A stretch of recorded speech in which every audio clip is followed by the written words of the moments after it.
வணக்கம்.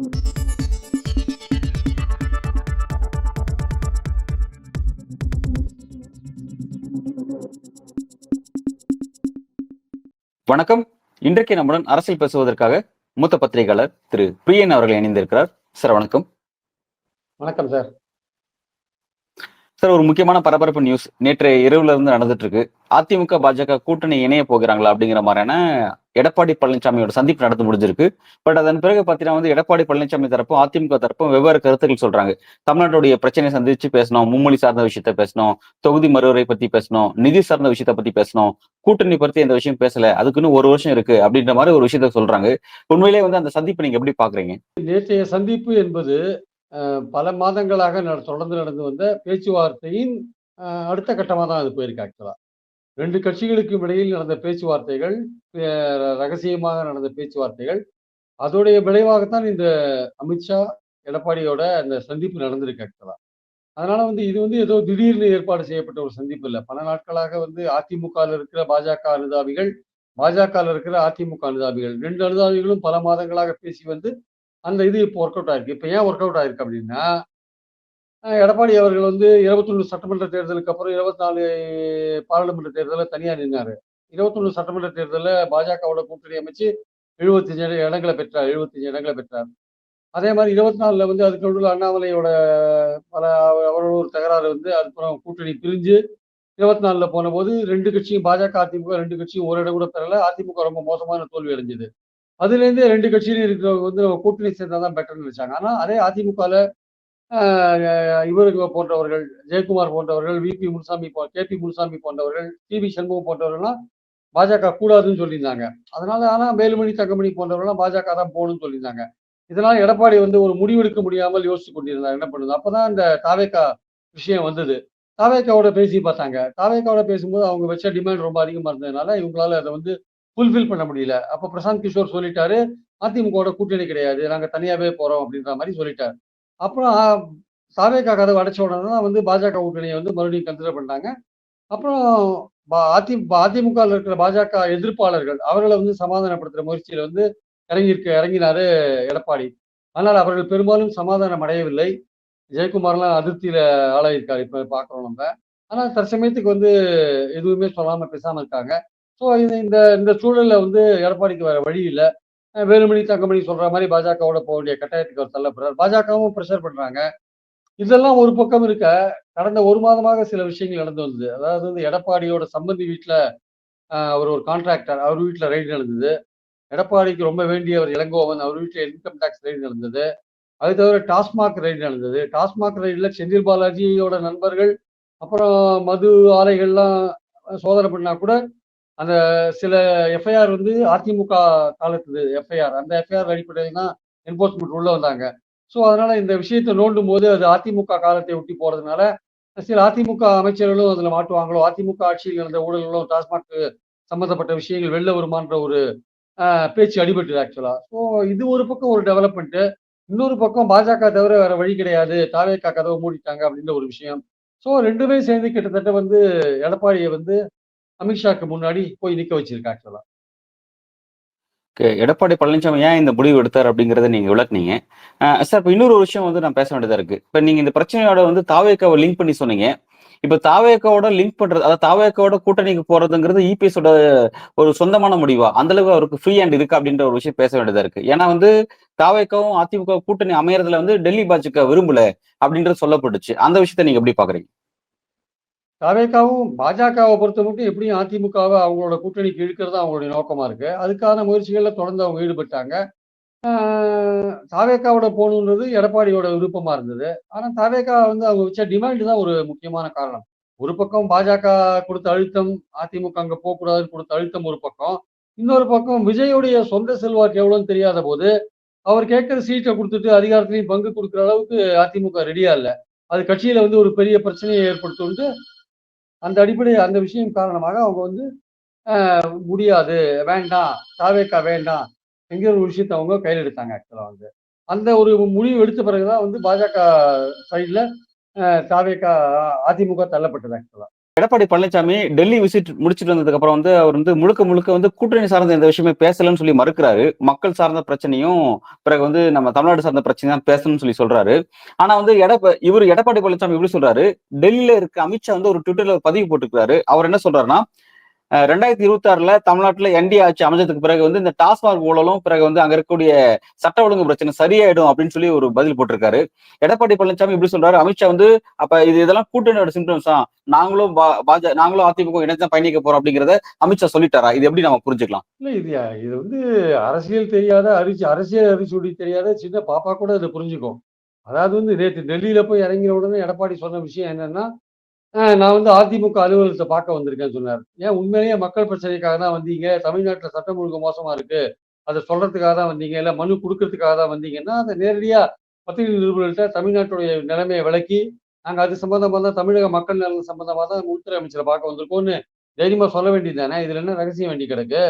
நீங்க வந்திருக்கிறது உங்க அலையன்ஸ ஃபைனலைஸ் பண்றதுக்காக வந்திருக்கீங்க. அத வெளிப்படையா சொல்ல முடியாது. அதுக்கு ஒரு ஒரு முகமூடியா வந்து இந்த விஷயத்த நீங்க பயன்படுத்துறீங்க. கேடயமா இந்த விஷயத்த பயன்படுத்துறீங்க. இந்த தமிழ்நாட்டு நலன்களுக்கு நீங்க குடுக்குற மனுவ வாங்கி வச்சுன்னு 2 1/2 மணி நேரமா பேசிட்டு இருப்பாரு, ஒரு உள்துறை அமைச்சரு. அவர் வாங்கி வச்சுட்டு ஓகேங்க, கவனிக்கிறேங்க. நீங்க இத்தன நாள் அவங்க கூட்டணியில கூட இல்ல நீங்க. இப்பதான் மறுபடியும் போய் ரொம்ப மாதங்கள் கழிச்சு போய் அவர சந்திக்கிறீங்க. உங்ககிட்ட வேற ஏதாவது விஷயம் தமிழ்நாட்டு நலன்கள்னா, சரி சார் மனுவ குடுங்க பார்க்குறேன். நான் வந்து சம்மந்தப்பட்ட டிபார்ட்மென்ட்க்கு அனுப்புறேன். அவர் சொல்ற எல்லா விஷயங்கள்லயும் பாஜக வந்து தமிழ்நாட்டுக்கு எதிர்ப்பான ஒரு நிலைய தான் எடுத்திருக்கு. அது மும்மொழி வேணும்னு சொல்லுது. இந்திய திணிக்கணும்னு சொல்லுது. நிதிய குடுக்காத இருக்காங்க. புதிய கல்விக் கொள்கை திணிக்கணும்னு சொல்லுது. சமக்கிர சிக்ஷாக்கு பணம் ஒதுக்காது இருக்கு. இவ்வளவு விஷயங்கள் பாஜக பண்ணிட்டு இருக்கு. அதுகிட்ட போயிட்டு நீங்க இப்ப போய் மனு குடுத்தீங்கன்னா, அதோட பொசிஷன் தெரிஞ்சது தானே. பாஜகவுடைய பொசிஷன் இந்த விஷயத்துல தெரிஞ்சது. மறுவரையறைய பொறுத்த மட்டும் தமிழ்நாட்டுக்கு குறையாதுன்னு சொல்றாங்க. எந்த எந்த கணக்குல குறையாது, எப்படி குறையாது, அதுக்கான வாக்குறுதி குடுக்கணும், அதுக்கு பதில் கிடையாது. இதெல்லாம் மத்திய அரசோட ஸ்டாண்ட் தெரிஞ்ச விஷயம். இதுல என்ன இவரு புதுசா போய் மனுவ குடுக்குறது? இவரு அதுல பாதி விஷயங்களை இவரும் ஆதரிக்கிறார் திமுகவ. ஆளுங்கட்சியை ஆதரிக்கிறார். தமிழ்நாட்டு ஆளுங்கட்சியை ஆதரிக்கிறார். இவங்களதும் இருமொழி கொள்கை தான். இவங்களதும் இந்தி வேண்டாம்னு சொல்றதுதான். மறுவரையில தமிழ்நாட்டுக்கு பாதிப்பு உண்டாக்க கூடாதுன்றது இவங்களோட கொள்கை தான். இதுல மத்திய பாஜகவுடைய விஷயங்கள் நல்லா அவங்களோட ஸ்டாண்ட் தெரிஞ்ச பிறகு, இவரு என்ன போய் புதுசா டெல்லி வரையும் போய் மனுவ குடுக்குறது? அப்படியே குடுத்தாலும் அத வாங்கி வச்சுன்னு அமித்ஷா 2 மணி நேரம் பேசுறதுக்கு என்னங்க இருக்கு? அதனால தான் சொல்றேன். அவர் வெளியில வந்து நான் வந்து அதிமுக அலுவலகத்த பார்க்க போறேன்னு சொன்னவரு, நேத்தே இதையும் சேர்த்து சொல்லியிருக்கலாமே. நேத்தே இது சொல்லியிருந்தாருன்னா யாரும் கேள்வி கேட்க மாட்டாங்களே. ஆமாங்க நான் இதுக்கு தாங்க வந்திருக்கேன் அப்படின்னு சொன்னா, ஓகேன்னு விட்டுட்டு போயிடுவாங்க. நீங்க வந்து அதெல்லாம் சொல்லாம ராத்திரி பேசிட்டு அடுத்த நாள் காலையில வந்து நான் தமிழ்நாட்டு பிரச்சனைகள பத்தி தான் பேசினேன்னா, தமிழ்நாட்டுல இருக்கிற சின்ன பாப்பா கூட சிரிக்கும் எடப்பாடி பேச்ச கேட்டு. 2026ஓட தேர்தல் களம் வந்து கிளியர் ஆயிடுச்சுன்னு பார்க்கலாமா? அதாவது அதிமுக, பாஜக, பாமக, தேமுதிக இவங்கலாம் ஒரு கூட்டணி அப்படிங்கிற மாரியும், இந்த பக்கத்துல வந்து திமுக, இப்ப இருக்கிற திமுக கூட்டணி அப்படியே தொடரும் அப்படிங்கிற மாரியும் இந்த 2 முனை இருக்கும். இத தாண்டி வந்து இப்ப தாவேக தனியா, சீமான் தனியா இதெல்லாம் இப்படிதான் பயணிக்க போகுதுன்னு பார்க்கலாமா? அல்லது இதுல வேற ஏதாவது மாற்றங்கள் வரும்னு நம்ம பார்க்கலாமா சார்? இல்ல அதாவது இந்த அதிமுக, பாஜக கூட்டணி நேத்து ஒரு பிராட் பேஸ்டா கூட்டணி அமைக்கலான்ற விஷயம் தெளிவாயிடுச்சு. அதுல உள்ள அந்த அந்த ஃபைனல் டீட்டெயில்ஸ் இருக்குல்ல, அந்த சின்ன சின்ன விஷயங்கள்லாம் இன்னும் சின்ன விஷயங்களோட பெரிய விஷயங்கள்லாம் தீர்மானிக்கப்பட வேண்டியிருக்கு. அதாவது அண்ணாமலை தலைவரா நீடிக்கணுமா வேண்டாமா? அண்ணாமலைட்ட நாங்க பேச முடியாது. நீங்க வேற யாராவது நீங்க ஒரு கமிட்டி போடுங்க. அவங்க கிட்ட பேசுறோம். அதே மாரி அவங்க பாஜக தரப்புலேருந்து நீங்க ஓபிஎஸ் ஏத்துக்கோங்க. அது இவர் சொல்றாரு, எடப்பாடி சொல்றாரு, அது முடியாது. நீங்களே நம்ம கூட்டணியில இருக்கட்டும். நீங்களே அவருக்கு சீட் குடுத்துக்கோங்க. அப்படின்னு அவர் சொல்றாரு. அதே மாரி சிஎம் கேண்டிடேட் அனௌன்ஸ் பண்ணுமா வேண்டாமா? என்னதான் நீங்க சிஎம் கேண்டிடேட்டா அனௌன்ஸ் பண்ணணும்னு பழனிசாமி சொல்றாரு. அது நம்ம தேர்தல் நெருக்கத்துல முடிவு பண்ணலாம்னு எடப்பாடி அமித்ஷா சொல்றாரு. இல்ல நீங்க இப்பவே வாக்குறுதி குடுக்கணும்னு எடப்பாடி சொல்றாரு. இந்த மாரி விஷயங்கள்லாம் இன்னும் ஃபைனலைஸ் ஆகாத பேச்சுவார்த்தை 2 மணி நேரம் போனதுக்கு அதுதான் காரணம் ஆக்சுவலா. ஸோ இந்த விஷயங்கள் அடுத்து வர நாட்கள்ல எடப்பாடி வேலுமணி, தங்கமணி போன்றவர்கள் ரகசியமாக டெல்லி சென்று இந்த மாரி இது சம்பந்தமாக பாஜகல மத்த தலைவர்கள் தான் பேசுவாங்க. அமித்ஷா சொன்ன ஜேபி நட்டாட்டையோ, இல்ல தமிழ்நாட்டுக்கு இன்சார்ஜோ அவங்க கிட்டலாம் பேசி ஒரு முடிவு பண்ணுவாங்க. அதனால கூட்டணிய இப்ப அனௌன்ஸ் பண்ண வேண்டாம். கொஞ்சம் ஏர்லியா இருக்கு அப்படின்னு சொன்னாங்க. நீங்க சொன்னதுல தேமுதிகவ பத்தி சொன்னீங்க. தேமுதிக வந்து ஏற்கனவே அதிமுக மேல ஒரு வெறுப்புல இருக்காங்க. ராஜ்யசபா குடுக்கலன்ட்டு. இப்ப அந்த விஷயமும் நேற்று பேசப்பட்டிருக்கு. அதுல அவங்க பாஜகவோட ஸ்டாண்ட் என்னவா இருக்குன்னா, நீங்க ஜி.கே. வாசனுக்கு நாங்க சொல்லி நீங்க குடுத்தீங்க. அத விட தேமுதிகவுக்கு கொஞ்சம் வோட் பேங்க் ஜாஸ்தியா இருக்கு. அவங்களையும் நம்ம அணியில இழுத்து போட்டா பெட்டரு. அதனால உங்களுக்கு இருக்கிற 2வது வேக்கன்சிய நீங்க வந்து தேமுதிக குடுத்துருங்க. உங்களுக்கு 2வது ஆள செலக்ட் பண்றதுக்கு கொஞ்சம் ஓட்டு ஷார்ட் ஆகுது. அத நாங்க குடுத்துடுறோம் நாங்க. தேமுதிகவுக்கு அந்த ராஜ்யசபா குடுத்துட்டீங்கன்னா, அவரும் நம்ம அணியில வந்துட்டாருன்னா, நாங்க அதிமுக, பாஜக, பாமக, தேமுதிகன்ற ஒரு வலுவான கூட்டணி அமையறதுக்கான வாய்ப்பு இருக்கு அப்படின்ற ஒரு விஷயமும் வைக்கப்பட்டிருக்கு. அது எடப்பாடி யோசிச்சு சொல்றேன்னு சொல்லியிருக்காரு. தேமுதிகவுக்கு அவர் வந்து ராஜ்யசபா குடுத்தாருன்னா, தேமுதிக அந்த பக்கம் போயிடுவாங்க. அ அ அதிமுக கூட்டணிக்கு போறதுக்கான வாய்ப்புகள் இருக்கு. அவங்க திமுகவோட இடைப்பட்ட காலத்துல கொஞ்சம் ஃபீலர்லாம் விட்டு பார்த்தாங்க. திமுக வந்து அத ஏத்துக்கிற மாரி தெரியல. அவர் நம்பத்தகுந்த பார்ட்டி கிடையாது தேமுதிகன்ட்டு அவங்க அத கண்டுக்காத இருந்தாங்க. இப்ப இந்த டெவலப்மெண்ட் வந்திருக்கிறதுனால பாஜக ரெக்கமெண்டேஷன் இப்போ எப்படி ஜி.கே. வாசன் ரெக்கமெண்ட் பண்ணி வாங்கி குடுத்தாங்களோ, அதே மாரி தேமுதிகவுக்கும் ரெக்கமெண்ட் பண்ணி வாங்கி குடுத்தா, நம்ம அணியில தேமுதிகவ சேர்க்கலாம்னு அவங்க நினைக்கிறாங்க. சார் இப்ப வந்து அதிமுகவோட அரசியல் வந்து இப்ப இன்னைக்கு இந்த இடத்துல வந்து நிக்குது அப்படின்னா, இப்ப இதுக்கு முன்னாடி வந்து எடப்பாடி பழனிசாமி அதிமுக வந்து பாஜக கூட்டணியில ஏன் வெளியேறுச்சுன்னு ஒரு விளக்கம் குடுத்தாரு. இஸ்லாமிய வாக்குகள்லாம் சொல்லி பேசினாரு. அப்புறம் வந்து இந்த மாதிரி சில அண்ணாமலை விஷயத்தெல்லாம் சொல்லி பேசினாரு. அப்ப இனிமேல் இஸ்லாமிய வாக்குகள் என்ன பண்ண போறாரு? அதுக்கு எடப்பாடி பழனிசாமி என்ன முடிவு எடுத்திருக்காருன்ற ஒரு கேள்வி இதுல இருக்கு. 2வது பாத்தீங்கன்னா, இப்ப உங்க கூட கூட்டணியில வந்து எஸ்டிபிஐ பார்ட்டி இருக்கு. இந்த எஸ்டிபிஐ பார்ட்டி இப்ப என்ன பண்ணும்? என்ன முடிவு எடுக்க போறாங்க? இனிமேல் வந்து இஸ்லாமிய ஆதரவு வாக்குகள் இஸ்லாமியருக்கான அரசியல் அப்படின்னா அது திமுக கூட்டணி மட்டும் தான் அப்படின்னு மாறப்போதா? இது எப்படி நம்ம புரிஞ்சுக்கலாம் அந்த அரசியல? அவர் எந்த இஸ்லாமிய வாக்குகள், மைனாரிட்டி வாக்குகள் நமக்கு கிடைக்கல பாஜகவோட இருந்ததுனால தான் அப்படின்னு வந்தார். அது ஜெயக்குமாரே ஒரு இன்டர்வியூல ஓப்பனா சொன்னார். என் தொகுதியில 40,000 ஓட்டு இருக்குங்க மைனாரிட்டி ஓட்டு. நான் தோத்ததுக்கு காரணம் பாஜகவோட இருந்த கூட்டணி தாங்க காரணம். பாஜக வந்து ஒரு எக்ஸ்ட்ரா லக்கேஜ் அத நாங்க தூக்கி போடுவோம் அப்படின்னு ஜெயக்குமார் சொன்னார். அது அந்த வீடியோ இப்ப எல்லாம் வைரலா போயிட்டு இருக்கு ஆக்சுவலா. ஸோ அந்த அந்த அப்படி சொன்னவரு அப்படி சொல்லியிருக்காங்க. ஆனால் வெளியில வந்து கூட 26ல கூட கிடையாது பாஜகவோட கூட்டணிலாம் ஜெயக்குமார் சொன்னார். அப்படிலாம் சொல்லி கூட, இப்போ பாராளுமன்ற தேர்தல்ல வந்து மைனாரிட்டி ஓட்டு அவங்களுக்கு கிடைக்கல. எஸ்டிபிஐ கூட்டணியில இருந்து கூட கிடைக்கல அவங்களுக்கு. அதனால வந்து ம அதிமுக தரப்புல என்ன நினைக்கிறாங்க, நம்ம வெளியில வந்து கூட நம்மள இன்னும் பாஜகவோட தான் ஒப்பிட்டு பார்க்குறாங்க. அதோட கூட வச்சு தான் பார்க்குறாங்க நம்மள.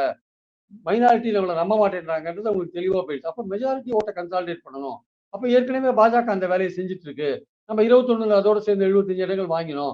இப்ப திமுகவுக்கு எதிரா ஒரு ஆன்டி இன்கும்பன்சி இருக்கிறதுனால, அதுக்கு எதிரான மனப்பான்மை உள்ள அந்த ஓட்டெல்லாம் நம்ம வாங்குறதுன்னா, நம்ப அதிமுக, பாஜக கூட்டணி அமைஞ்சா மக்கள் நம்புவாங்க.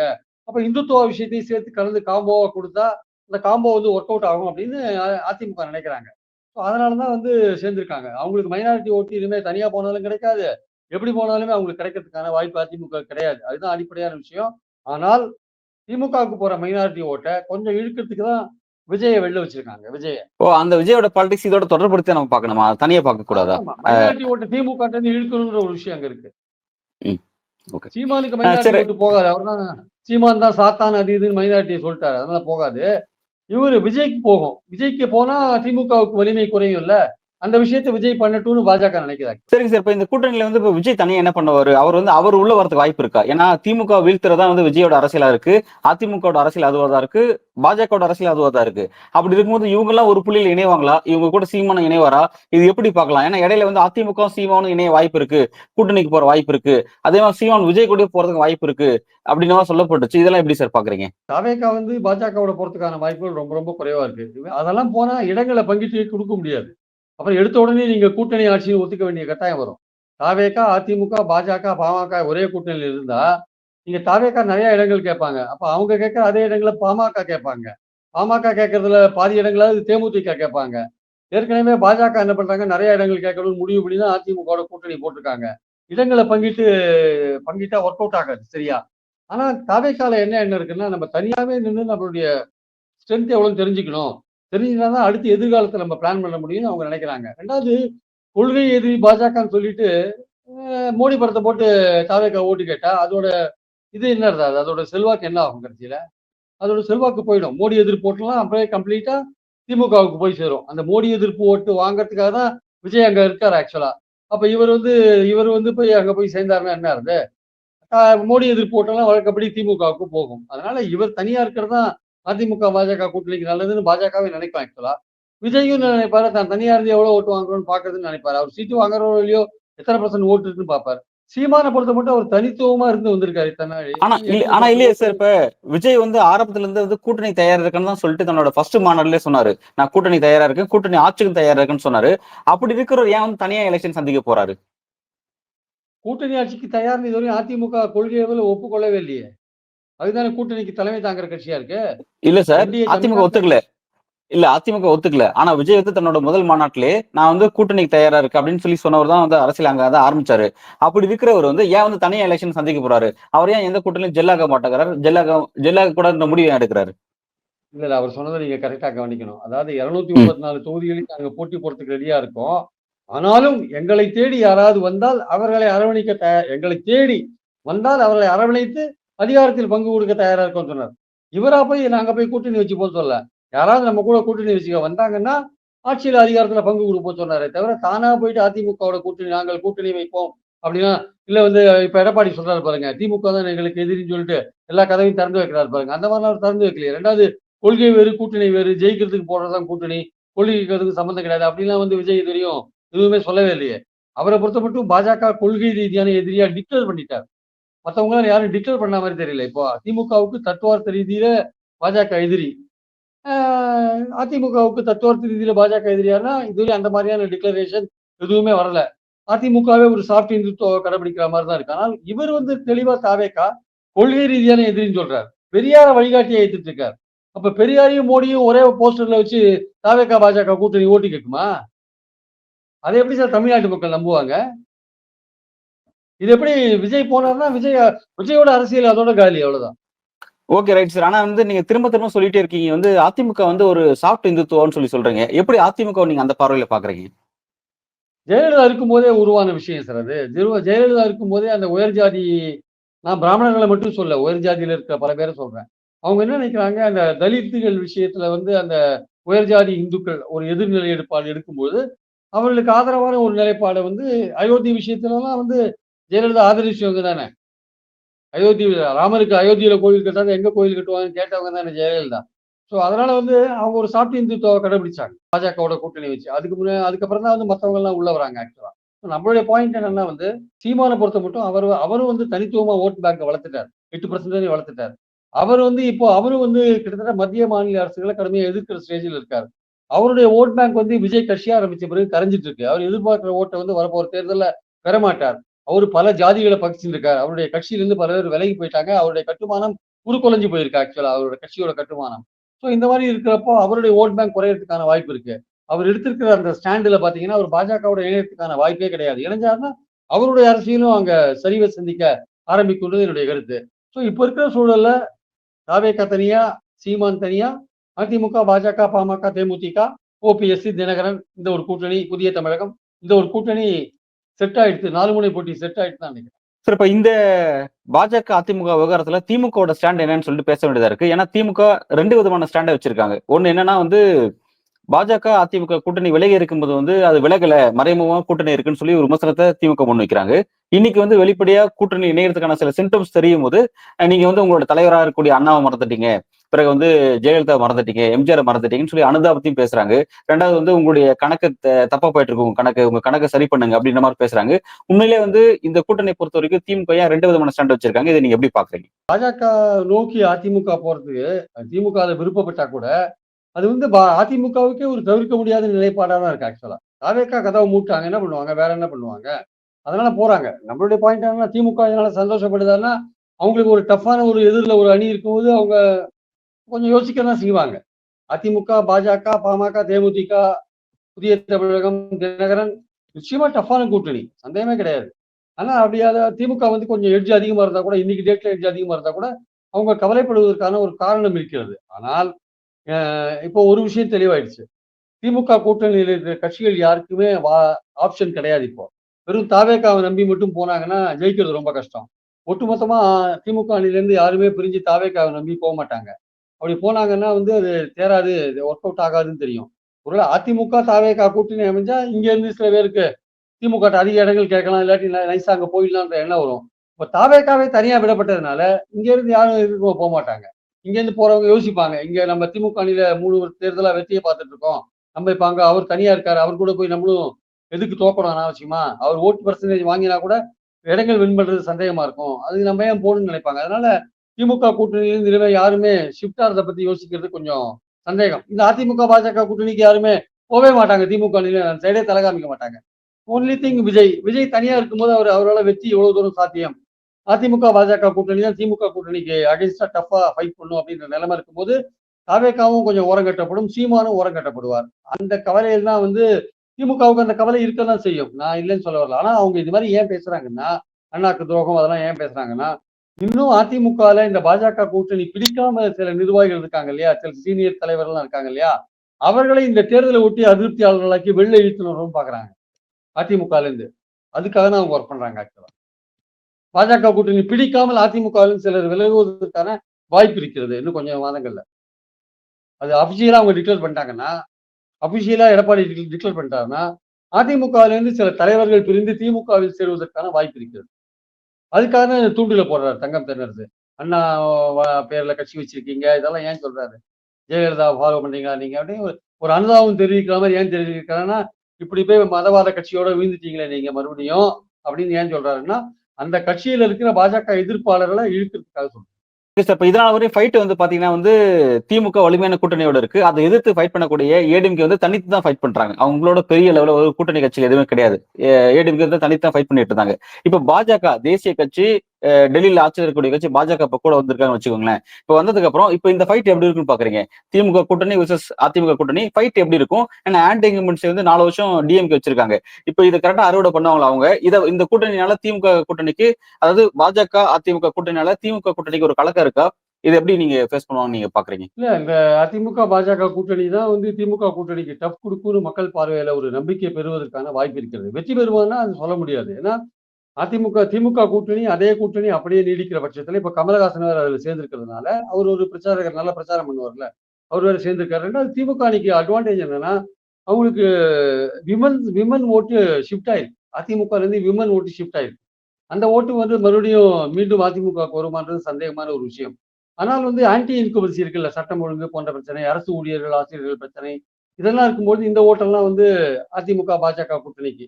ஆனா பொதுவா அதிமுக, பாஜக கூட்டணியை வந்து அதிமுக தொண்டர்கள் விரும்பாட்டி கூட, வேற வழி இல்ல நமக்கு இந்த சூழல்ல வேற வழி இல்ல அதுக்கு ஒத்துக்கிறாங்க. ஆனால் அதே சமயம் அதிமுகல இருக்கிற தீவிர திராவிட இயக்க சிந்தனை உள்ளவர்கள்லாம் அந்த கூட்டணியிலேருந்து புறக்கணிச்சு அதுக்கு ஓட்டு போடுறதுக்கான வாய்ப்புகள் ரொம்ப ரொம்ப குறைவு. ஆனால் அடிப்படையான விஷயம் பாமக, தேமுதிக அந்த கூட்டணியில் இருக்கிறது கொஞ்சம் கூடுதல் அட்வான்டேஜ். அதிமுக, பாஜக கூட்டணியில் இருந்தா அது கூடுதல் அட்வான்டேஜா இருக்கும். அந்த கூட்டணி வந்து வெறும் மைனாரிட்டி ஓட்டு கிடைக்காது அப்படின்றது தெரிஞ்ச விஷயம். ஒரு 12, 13% ஓட்டு எடுத்த உடனே கிடைக்காது. அப்புறம் 4, 5% விடுதலை இது தலித்துகள் ஓட்டும் கிடைக்காது. ஸோ அந்த கிடைக்காத போது ஒரு 18, 19% ஓட்டு எடுத்த உடனே கிடைக்காது. இருந்தாலுமே அதை காம்பன்சேட் பண்ற அளவுக்கு இந்துத்துவா விஷயங்களை கையில் எடுப்பாங்க ஆக்சுவலா. திமுக அரசு வந்து இந்துக்களுக்கு எதிராக இருக்கு. இப்ப திருப்பரங்குன்றம் போன்ற விஷயங்கள், அறநிலையத்துறை பத்தி போன்ற விஷயங்கள், அப்புறம் இந்த என்போர்ஸ்மெண்ட் விஷயங்கள் எல்லாம் இன்னும் கொஞ்சம் டைட் பண்ணுவாங்க. அதுல வெறும் செந்தில் பாலாஜியை பழி வாங்குறது, அதிமுகவில் நடந்த ஆட்சி காலத்தில் நடந்த ஊழல்களை விட்டுட்டு திமுக ஆட்சி காலத்தில் நடந்த ஊழல்களை மட்டும் கையில் எடுத்துட்டு அதை பழி வாங்குறது, அதை டேமேஜ் பண்றது, இன்னும் வேறு பல விஷயங்களை கொண்டுறது, திமுக அரசை டேமேஜ் பண்றதுக்கு என்னென்ன விஷயங்களை கையில் எடுக்கணுமோ நிதி கொடுக்காம இருக்கிறது, இந்த மாதிரி விஷயங்கள்லாம் பலதெல்லாம் இனிமே பண்ணுவாங்க. பண்ணி எப்படி டெல்லி கவர்மெண்ட் எப்படி வந்து கடைசி காலத்துல ஒரு 8 மாசம் 10 மாசம் எப்படி அலக்கழிச்சாங்களோ அந்த மாதிரி தமிழ்நாடு கவர்மெண்ட் வந்து கவர்னர் மூலமாக பல பிரச்சனைகள் கொடுப்பாங்க. எல்லாமே பண்ணுவாங்க. திமுகவுக்கு இனிமே பெரிய சவால் காத்துட்டு இருக்கு. இதெல்லாம் தாண்டி தான் திமுக வந்து வரப்போற எலெக்ஷனை சந்திக்க வேண்டிய அவசியம் இருக்கு. அதோடைய ஒரே நம்பிக்கை என்னன்னா விமன் ஓட் பேங்க் கையில இருக்கு, மைனாரிட்டி ஓட் பேங்க் கையில இருக்கு, தலித்தியல் ஓட் பேங்க் கையில இருக்கு. இந்த ஓட் பேங்கை தவிர சப்போஸ் பாமக எதிர்கூட்டணியில இருந்தா அந்த உயர்ஜாதி ஓட்டுகள்லாம் கொஞ்சம் அந்த வன்னியர் அல்லாத ஓட்டுகள்லாம் வரும் அப்படின்ற நம்பிக்கை அவங்களுக்கு இருக்கு. அதே மாதிரி அங்க கொங்கு மண்டலத்துல வந்து கவுண்டர்கள் ஓட்டு ஒரு பக்கம் போனா கூட எதிர்க்க இருக்கிற அருந்ததியர்கள், நாயுடுக்கள் ஓட்டுக்கெல்லாம் நமக்கு வரும்ன்ற நம்பிக்கை இருக்கு. அந்த பக்கம் வந்து ஓபிஎஸ் எல்லாம் இருந்தா கூட முக்குலத்தூர் ஓட்டு கொஞ்சம் போனா கூட நமக்கும் முக்குலத்தூர் ஓட்டு கொஞ்சம் வரும். தேவேந்திர குல வேளாளர்லாம் வருவாங்க. நாடார்கள் ஏற்கனவே சப்போர்ட் பண்ணிட்டு இருக்காங்க. முத்திரைகள் ஏற்கனவே திமுக ஆதரவாளர் இருக்காங்க. ஸோ இந்த நம்பிக்கையில திமுக இருக்கு. ஆனா அதே சமயம் உயர் ஜாதிகளை வந்து நம்ம கன்சாலிடேட் பண்ணிட முடியும். இந்த இந்துத்துவா அந்த பிரச்சாரத்தை வச்சு பண்ணிட முடியும். திமுக வந்து இந்துக்களுக்கு விரோதமான கட்சின்றதை வந்து எஸ்டாப்ளிஷ் பண்ண முடியும்னு பாஜக தரப்பு நம்புது. அது அப்படி எஸ்டாப்ளிஷ் பண்றதுல அந்த அந்த பிரச்சாரத்துல குளிர் காயறதுக்கு அதிமுகவும் தயாராயிடுச்சு ஆக்சுவலா. ஸோ அந்த இந்துத்துவ ஓட் பேங்கை கலெக்ட் பண்றதுல அவங்க வந்து பண்ணிட முடியும்னு அவங்க நினைக்கிறாங்க. ஸோ போட்டி ரொம்ப கடுமையான ஒரு போட்டியா மாறதுக்கான வாய்ப்பு இருக்கு. தாவேகா ஓரங்கட்டப்படும் என்பது தாவேகாவும் சீமானும் அதுல ஓரங்கட்டப்படுவார்கள் என்பது என்னுடைய கருத்து.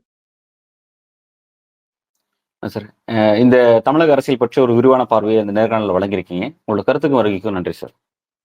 தேங்க்யூ.